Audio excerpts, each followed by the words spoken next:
Hari ini kita bakal bahas sesuatu yang menurut gue ini bakal bikin kalian mikir dua kali soal siapa orang yang harus kalian percaya. Ini bukan tentang selebriti, bukan tentang gosip murahan, tapi ini justru tentang analis intelijen top Amerika yang ternyata adalah seorang agen rahasia yang bekerja untuk musuh Amerika. Nah, kok bisa ya? Orang kepercayaan, orang yang diandalkan di dalam tubuh pemerintahan Amerika, tapi justru bekerja kepada musuh mereka. Nama orang yang akan kita bahas ini adalah Ana Montes. The mugshot is Ana Belén Montes. To understand her impact, listen to the investigators who pursued and arrested her. I believe she does have blood on her hands. Kalau kalian belum pernah mendengar kisah orang yang satu ini, wajar banget.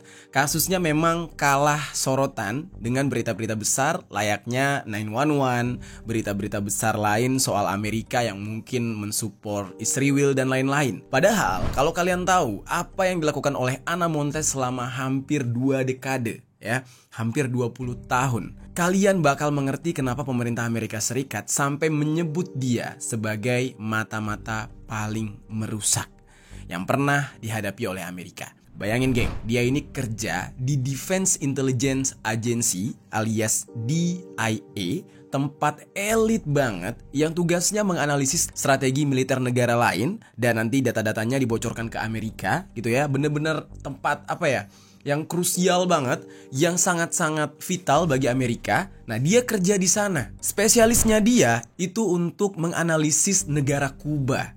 Nah, tiap laporan yang dia buat bisa jadi bahan rencana bagi pihak Amerika, yaitu khususnya Pentagon, untuk membuat operasi-operasi penting di Kuba. Tapi ternyata laporan yang dia buat itu nggak cuma dia kasih ke Amerika, tapi juga dia bocorkan ke Kuba secara diam-diam, pelan-pelan, konsisten, dan terus-menerus. Jadi dia ini berdiri di dua kaki, tapi secara nggak langsung dia ini menjadi pengkhianat bagi Amerika. Tapi lucunya geng, dia nggak pakai teknologi canggih untuk menyelundupkan info-info seperti di film-film gitu kan. Pakai hard disk yang kayak gimana lah, pakai storage yang super canggih, Nggak ada laser, nggak ada mobil terbang, nggak ada yang aneh-aneh. Dia cuma pakai kode angka, floppy disk, dan berbicara atau ngobrol diam-diam di restoran biasa dengan pihak Kuba. Dan kalian pasti berpikir, dia melakukan ini untuk mendapatkan bayaran mahal? Jawabannya enggak sama sekali. Ana Montes melakukan ini semua karena dia yakin bahwa kebijakan luar negeri Amerika, terutama di Amerika Latin, yang salah satunya itu Kuba gitu ya, itu adalah kebijakan yang salah dan kejam. Jadi sisi kemanusiaan dia yang mendorong dia untuk berkhianat ke Amerika. Dia ngerasa Kuba cuma berusaha bertahan hidup dan Amerika Serikat selalu dominan terhadap negara tersebut. Jadi di dalam pikiran dia bukan pengkhianat, tapi dia pejuang bagi negara Kuba. Ana Montes ini ya berakhir ditangkap geng. Nanti kita bakal bahas penangkapannya dia seperti apa dan sepak terjangnya seperti apa. Bagaimana nih kisah selengkapnya dari Ana Montes ini? Langsung aja kita bahas. Halo geng, welcome back to Kamar Jerry.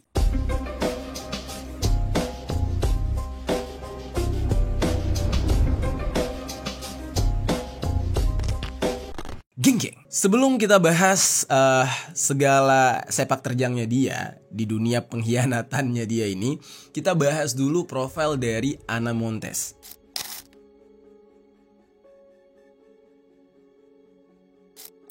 Jadi geng, namanya itu adalah Ana Belén Montes, yang mana dia adalah salah satu tokoh paling kontroversial di dalam sejarah intelijen Amerika Serikat, dan dia merupakan seorang analis militer yang tampak biasa dari luar, namun menyimpan rahasia besar yang mengguncang sistem keamanan nasional dari dalam. Dia ini bukan hanya seorang pegawai pemerintah, tapi juga agen rahasia untuk Kuba selama hampir 2 dekade. Jadi, Ana Montes ini lahir pada tanggal 28 Februari 1957 di Nuremberg, Jerman Barat. Ana ini berasal dari keluarga militer Amerika Serikat. Nah, jadi ayahnya itu udah mengabdi untuk Amerika. Dan ayahnya adalah dokter tentara dan 2 saudaranya bekerja di FBI.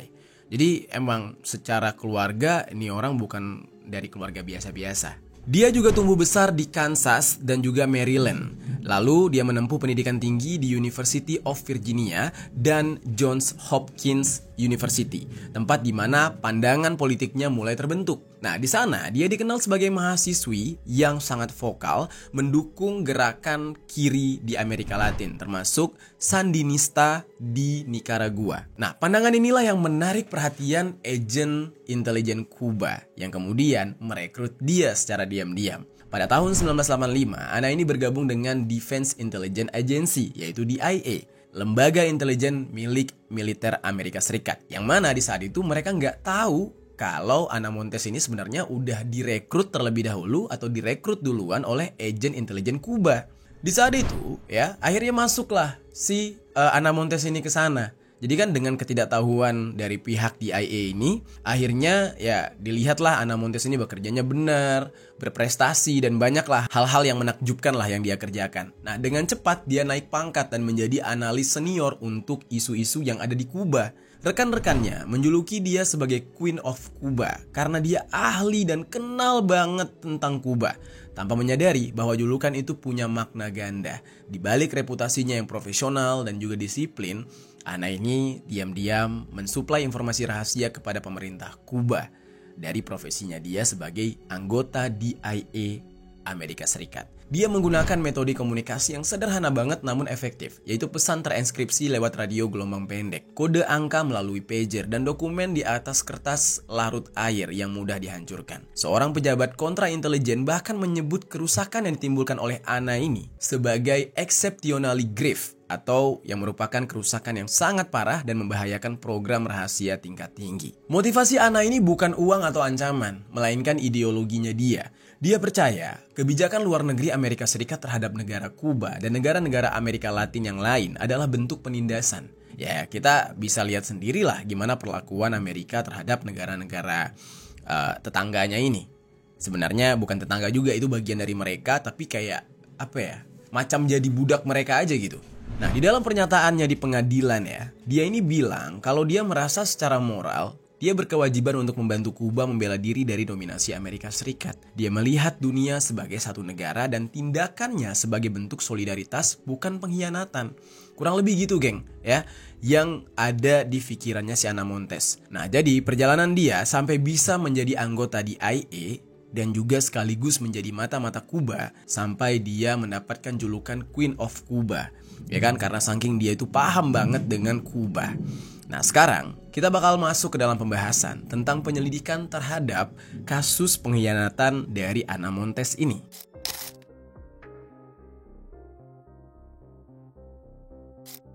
Jadi sebagai mata-mata, Ana Montes menjalankan operasi dengan sangat disiplin dan hati-hati. Luar biasa kehati-hatian dia. Dia nggak pernah membawa dokumen keluar dari kantor. Sebaliknya justru dia menghafal semua informasi rahasia di otaknya.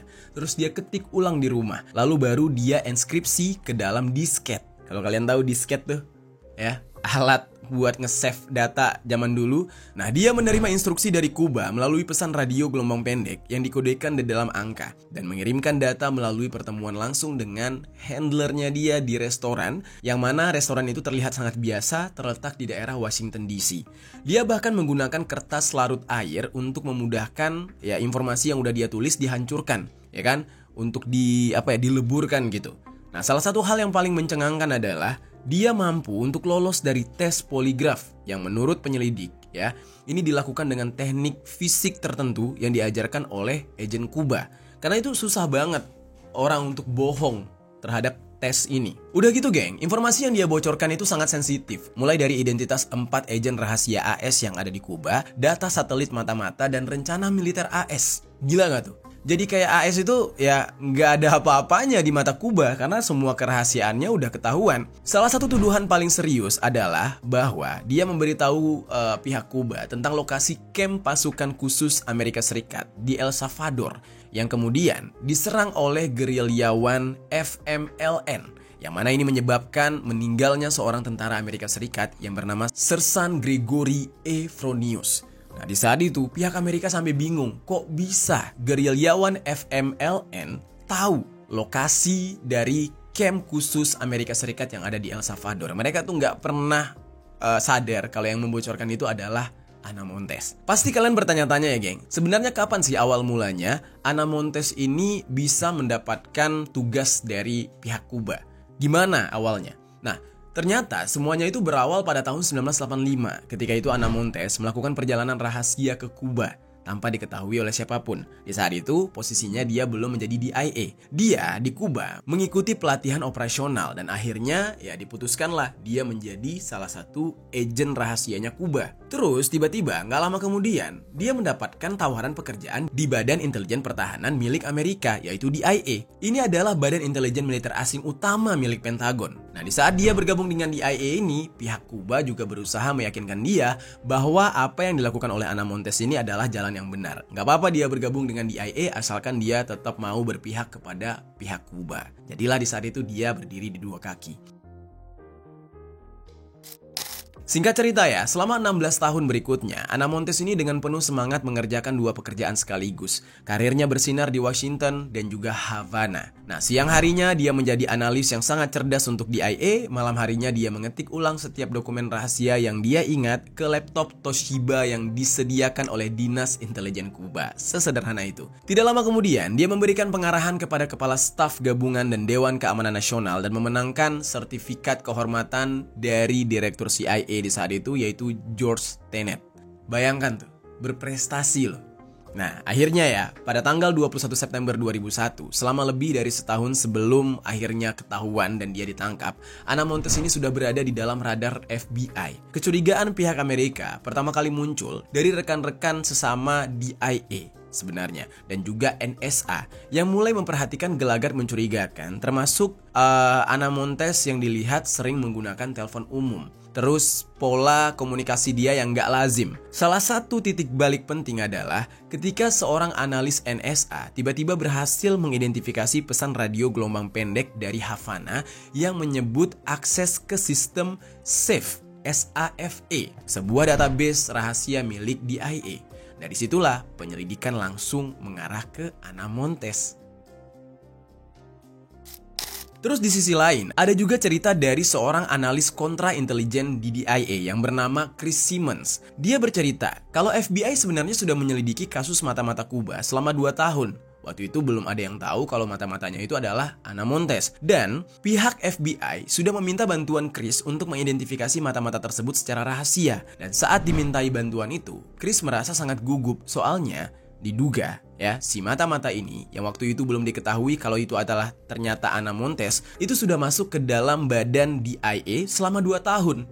Makanya si Chris ini jadi deg-degan kayak, wah siapa orangnya, jangan-jangan sahabatnya, teman kerjanya. Nah tapi kan secara profesional itu nggak bisa berlaku di dalam badan intelijen Amerika. Menurut Chris, 2 tahun itu adalah waktu yang lama bagi seorang mata-mata untuk bisa merusak keamanan nasional Amerika. Makanya dia deg-degan banget. Mata-mata dari Kuba itu selalu diwaspadai oleh Amerika sebab Amerika menduga Kuba menjual intelijen kepada banyak pihak yang ingin mendapatkan rahasianya Amerika seperti Rusia, Cina, Korea Utara. Jadi bisa dikatakan ya, Kuba ini walaupun mereka itu bisa dikatakan sebagai salah satu anak dari Amerika gitu ya, karena mereka kan Amerika Latin gitu, tapi mereka ini adalah salah satu pengkhianat yang paling mengerikan buat Amerika.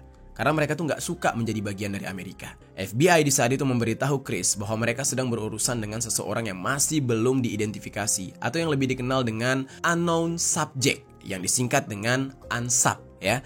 Sehingga penyelidikan yang dilakukan itu tidak berjalan dengan mudah. Untuk membantu memecahkan ini semua, Chris sempat menghubungi seorang penyidik kriminal dari DIA yang bernama Scott Carmichael. Yaitu Scott ini ya sempat menerima kasusnya ini dan berusaha untuk mengungkap mata-mata tersebut. Berhasil tuh geng, ada sekitar 40-50 orang yang dicurigai sebagai mata-mata yang dimaksud, tapi belum mengerucut arahnya ke Ana Montes. Di antara nama-nama itu, ada beberapa nama yang merupakan rekan sesama dengan dia, sehingga membuat dia sendiri merasa nggak percaya.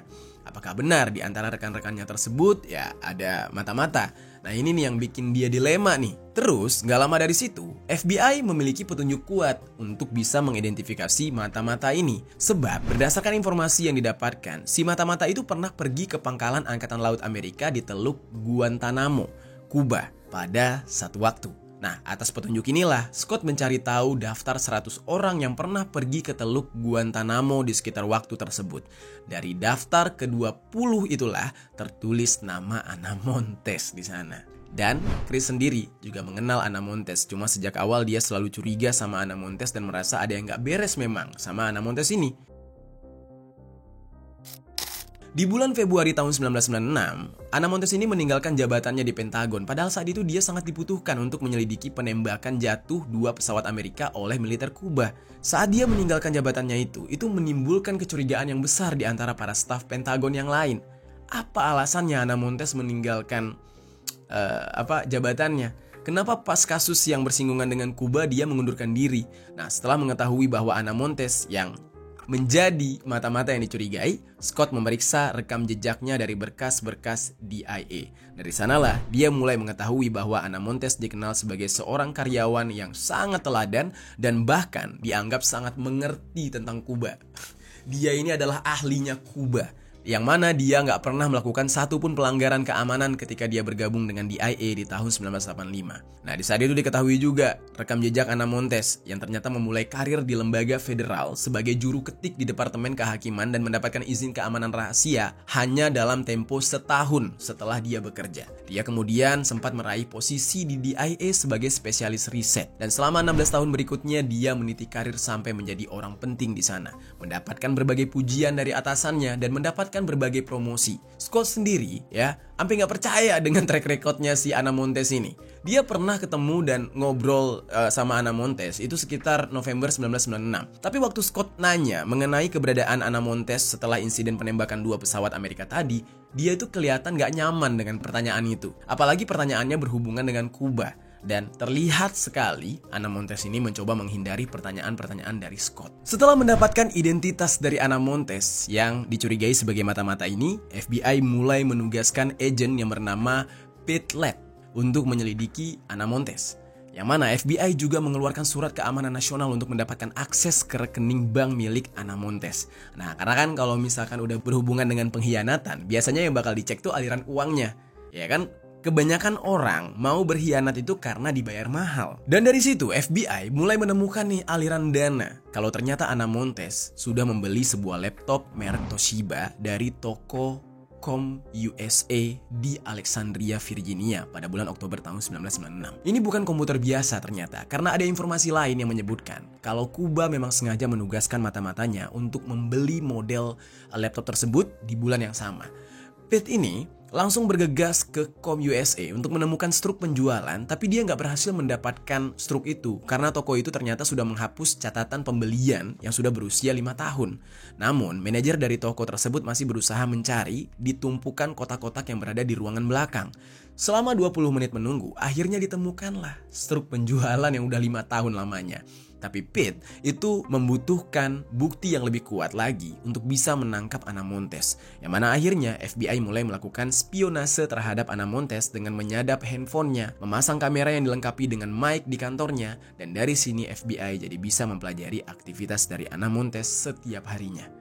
Udah mulai diperhatikan tuh dia tanpa dia sadari. Di saat itu diperhatikanlah kegiatan dari Ana Montes ini. Di hari Minggu dia bakal meninggalkan apartemennya di Cleveland Park di waktu-waktu tertentu. Kemudian dia naik metro di stasiun Friendship Heights. Turun setelah beberapa stasiun, dia berjalan dan menunggu selama 60 detik di beberapa lokasi dan 90 detik di lokasi yang lain. Agak aneh memang dan sulit untuk mengetahui dengan pasti apa yang sedang dia lakukan. Dan ketika dia pulang kerja, entah apa alasannya dia nggak langsung pulang, tapi malah mengambil rute beberapa blok sebelum sampai ke rumahnya dia. Dia bakal mampir ke toko obat, tapi pergi dari sana seperti nggak membeli apa-apa. Nah, namun diketahui kalau dia ke toko obat itu untuk menggunakan telepon umum ternyata yang ada di toko tersebut. Dan hal ini tidak begitu mencurigakan di tahun tersebut, soalnya masih banyak yang menggunakan telepon umum. Nah, yang bikin anehnya, si Ana Montes ini punya handphone, telepon rumah, dan telepon kantor. Tapi kenapa dia pakai telepon umum? Dan untuk bisa mengetahui hal itu, FBI mengambil rekaman telepon dari telepon umum tersebut dan hasilnya diketahui kalau Ana Montes ternyata menghubungi nomor-nomor yang terkait dengan spionase Kuba. FBI mulai tahu dan menduga Montes memasukkan kode-kode pada telepon umum tersebut yang mengirim sinyal ke pager milik Kuba yang ada di New York City. Kalau kalian tahu, pager tuh alat komunikasi zaman dulu lah, kuno banget sebenarnya. Dan Ana Montes mengatur waktu panggilannya agar sesuai dengan pesan terenskripsi berfrekuensi tinggi yang dikirim dari Washington DC ke Kuba. FBI itu sudah sedikit mengetahui mengenai metode spionase yang dilakukan oleh Kuba jauh sebelum investigasi terhadap Ana Montes ini. Kuba itu berkomunikasi dengan agen-agennya dengan pesan terenskripsi yang bisa ditangkap oleh radio gelombang pendek, tetapi nggak bisa diuraikan kecuali agen-agen tersebut memiliki cakram enskripsi dan dekripsi khusus yang disediakan oleh Kuba. Jadi benar-benar kekunci gitu loh, geng. Dan FBI tahu di mana Ana Montes menyimpan cakram tersebut. Ya di mana lagi kalau bukan di rumahnya. Dan oleh karena itu, Pate memutuskan untuk diam-diam membobol rumahnya Ana Montes. Jadi benar-benar kayak di film-film gitu, geng. Nah, di saat itu, Ana Montes ini kan tinggal di lantai 2 sebuah gedung apartemen yang berisikan 30 penyewa. Apartemennya itu terletak di 3039 Macomb Street, New York, di lingkungan Cleveland. Di akhir pekan Memorial Day tahun 2001, yaitu hari libur federal Amerika, untuk menghormati dan mengenang para anggota militer Amerika yang gugur saat bertugas, yang diperingati setiap Senin terakhir di bulan Mei, Ana Montes sempat meninggalkan Washington DC, yang mana dia ternyata bertemu dengan pacarnya di Florida. Dan ini menjadi kesempatan untuk Pate membobol masuk apartemennya Ana Montes. Dia bersama dengan beberapa agen FBI itu langsung masuk ke dalam apartemennya Ana Montes dan menemukan adanya 30 barang-barang mencurigakan. Mereka juga menemukan radio gelombang pendek merek Sony yang diletakkan di dalam kotak terbuka di bawah jendela. Terus Pate kemudian menemukan laptop di bawah kasurnya. Dan suatu pagi di bulan Agustus tahun 2001 ya, ketika Ana meninggalkan tasnya di laci sebelum dia pergi untuk menghadiri rapat selama 1 jam, FBI langsung menyelinap ke kantornya dengan menyamar sebagai kru pemeliharaan, dan FBI mengambil tas tersebut lalu memeriksanya. Nah, cakramnya nggak ditemukan. Cakram tadi tuh, cakram enskripsi itu. Tapi mereka justru mendapatkan sesuatu yang tidak kalah menarik. Selain dompet dan kosmetik di dalam tasnya, ya, ada selembar kertas yang berisikan bagan kode. Dan Ana Montes itu memasukkan kode-kode tersebut ke telepon umum toko obat untuk berkomunikasi dengan pager Kuba di New York yang sebelumnya sudah gue ceritakan. Wah, gila, bener-bener agent kelas yang mengerikan gitu. Lalu geng, setelah FBI memecahkan kode-kode pesan terenskripsi tersebut, FBI mengetahui kalau Ana Montes tidak merasa terancam kalau dia tertangkap. Ada juga kode yang kalau diterjemahkan itu menyebutkan kalau Ana Montes menjadwalkan pertemuan dengan agen mata-mata Kuba setiap 2 minggu sekali. Dan singkat cerita, di pagi hari tanggal 11 September tahun 2011, tiba-tiba terjadilah peristiwa 911. Scott yang di saat itu berada di Pentagon melihat dengan jelas kepulan asap yang berasal dari tabrakan pesawat di gedung WTC. Jaraknya cuma beberapa mil dari Pentagon. Pasca kejadian itu, Pentagon chaos karena serangan teroris besar yang terjadi dan Amerika harus segera merespon serangan tersebut. Nah, Scott juga tahu kalau DIA harus memainkan peran yang besar di dalam hal merespon serangan ini. Dan setelah peristiwa 911, semua mata tertuju pada Afghanistan di saat itu. Tempat di mana Taliban menyembunyikan Osama bin Laden dan Al-Qaeda. Dia kemudian membentuk satuan tugas untuk membantu operasi angkatan bersenjata Amerika yang akan datang ke Afghanistan. Menariknya, di saat itu Ana Montes justru terpilih untuk menjadi satuan tugas itu. Padahal dia lagi perhatikan banget, lagi dijaga-jaga banget. Nah, dia dijadwalkan untuk memberikan pengarahan tentang sebuah operasi yang disebut dengan Operation Enduring Freedom, yaitu invasi Amerika ke Afghanistan di tanggal 22 September 2001. Namun di sini ada kekhawatiran, geng. Kalau Ana Montes hadir di pengarahan tersebut, maka ini akan membahayakan kepentingan Amerika Serikat.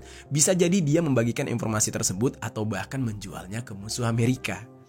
Mulai deg-degan lah di saat itu si Scott. Nah, sementara untuk posisinya Ana Montes sebagai seorang mata-mata itu kan belum dipublish gitu, masih dicek gitu kan, masih diikuti. Akhirnya untuk mencegah hal itu, sehari sebelumnya, yaitu pada pagi hari tanggal 21 September 2001, hanya 10 hari setelah tragedi 911, Ana Montes meninggalkan ruang kerjanya di DIA untuk menghadiri rapat rutin.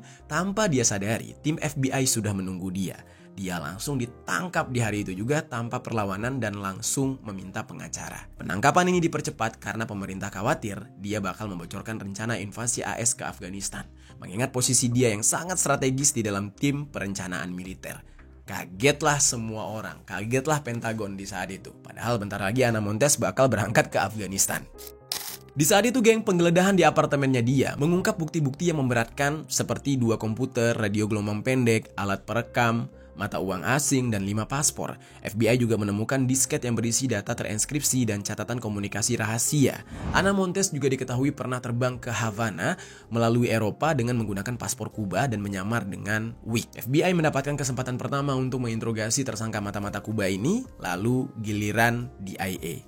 Karena kan yang mengungkap ini adalah FBI. DIA ya belakangan baru tahu kalau ada anggota mereka yang menjadi mata-mata. Ana awalnya menganggapnya seperti permainan. Dia mencoba untuk mengakali rekan kerjanya di DIA. Ana selalu memiliki kepribadian yang sulit untuk ditebak dan agak pendiam. Di saat itu, sambil tampak sangat tenang, Ana ini ditempatkan di dalam pengawasan. Dan tidak lama kemudian, karena dia nggak mau mengambil resiko hukuman mati, dia menyewa tim hukum yang sama yang pernah menegosiasikan hukuman seumur hidup untuk pengkhianat CIA, yaitu Aldrich Ames dan mata-mata Soviet Robert Hansen. Nah, keduanya juga sama-sama mata-mata dan masih di penjara. Nah, karena si Ana Montes ini takut kalau misalkan dia diputuskan malah hukuman mati gitu. Akhirnya Ana Montes dijatuhi hukuman yang relatif lebih ringan, yaitu 25 tahun penjara dan dibebaskan bersyarat pada tahun 2023. Jadi selama itulah dia di penjara. Nah, namun walaupun nantinya dia dibebaskan, sebenarnya di saat itu dia juga nggak benar-benar bebas, geng. Soalnya dia masih dalam pengawasan dan mendapatkan beberapa pembatasan seperti larangan berpergian ke luar negeri tanpa izin, larangan berhubungan dengan agen intelijen asing, dan lain-lain. Dan dia ini ternyata selama di dalam penjara dikatakan dia berkelakuan baik sehingga dia mendapatkan keringanan hukum dengan dibebaskan lebih cepat. Cuma ya itu tadi, meskipun dia akhirnya bebas nih di bulan Januari tahun 2023, dia masih tetap berada di dalam pengawasan pemerintah federal. Setelah dia menjalani hukuman yang cukup lama dan akhirnya dibebaskan, Ana Montes ini mengatakan kalau dia nggak mau lagi terlibat di dalam intrik politik. Dia ingin hidup tenang, dia ingin menjadi manusia biasa seperti yang lain. Kebayang ya geng, ya, ketika dia memiliki hal yang sangat spesial, yaitu keahliannya dia di dalam bidang intelijen, dan dia setelah ditangkap ketahuan menjadi mata-mata, akhirnya dia memilih untuk ya udah deh berdamai dengan kondisi, dia pengen hidup tenang, dia menjauhi semua kehidupan perpolitikan, dunia intelijen, walaupun keahlian di dalam dirinya itu ada. Jadi benar-benar kayak film detektif yang pensiun gitu. Dari sini ya geng, dari ceritanya Ana Montes ini, kita bisa lihat betapa pintarnya mata-mata Kuba yang berhasil masuk ke dalam lembaga Amerika, sehingga bisa mengetahui segala informasi rahasia negara tersebut. Dan sejak dulu, memang kedua negara ini berselisih, karena pada dasarnya mereka memiliki ideologi yang berbeda. Amerika, negara demokrasi, sementara Kuba adalah negara komunis. Padahal posisi Kuba berada dekat dengan Amerika, tepatnya di seberang Miami. Namun Amerika gagal untuk bisa mempengaruhi Kuba agar mengikuti ideologi mereka. Dan sampai saat ini, ya, Kuba benar-benar nggak mau tunduk dengan Amerika. Aneh ya? Amerika tuh bisa nyerang negara mana aja yang jauh dari negara mereka, tapi yang dekat dengan negara mereka, ya, yang mereka budak-budakin gitu, gak bisa mereka taklukkan. Sekarang gue bakal ajak kalian untuk membahas bagaimana sih hubungan antara Amerika dan negara Kuba ini. Kenapa kok Amerika gak bisa taklukin Kuba, dan kenapa bisa Kuba memata-matai Amerika?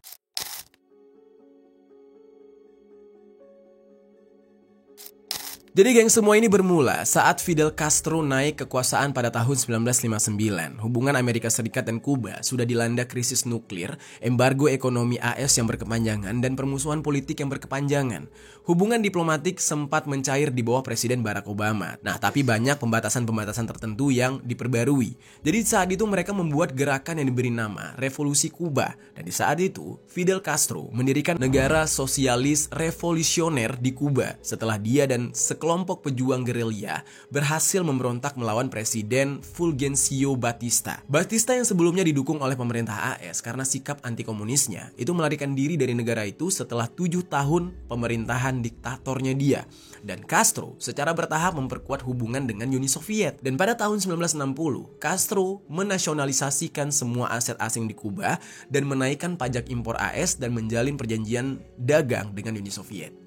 Gila, berani banget. Nah, di saat itu, Presiden Amerika Serikat, yaitu Dwight D. Eisenhower, itu membalas dengan memangkas kuota impor gula Kuba, membekukan aset Kuba di Amerika Serikat, dan memberlakukan embargo perdagangan yang hampir penuh, dan memutuskan hubungan diplomatik dengan pemerintahan Castro tadi. Pada tahun 1961, Amerika sempat melakukan invasi Teluk Babi.